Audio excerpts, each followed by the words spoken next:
বন্ধুরা, তোমাদের সামনে নিয়ে এসেছি ডিম চিচিঙ্গা কীভাবে করছি দেখো। এখানে 4টি চিচিঙ্গা ধুয়ে রাখি ছিলে নিয়েছি, এরকমভাবে কেটে নিয়েছি মাঝে ফালি দিয়ে। এবার গ্যাসের উপর কড়াই চাপিয়ে দিয়ে তাতে সাদা তেল দিয়ে দিলাম, শুকনো লঙ্কা দুটো, 3টে কাঁচা লঙ্কা, একটু জিরে, গোটা জিরে, এর বাদ বাকিটা ঢেলে দিচ্ছি।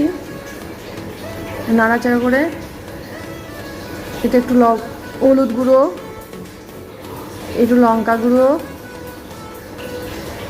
একটু ধনিয়া গুঁড়ো, একটু জিরে গুঁড়ো,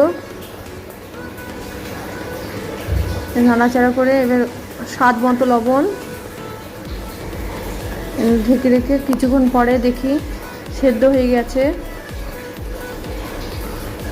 এবার আমার চিচিঙ্গা ভাজিটা হয়ে এসছে, তাতে একটা ডিম দিয়ে দিয়েছি, একটু ডিমের উপর একটু লবণ ছিটে দিলাম, ভালো করে নাড়াচাড়া করে এই আমার চিচিঙ্গাটা হয়ে এসছে।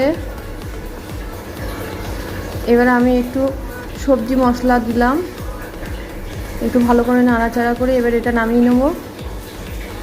এটা আমার রেডি।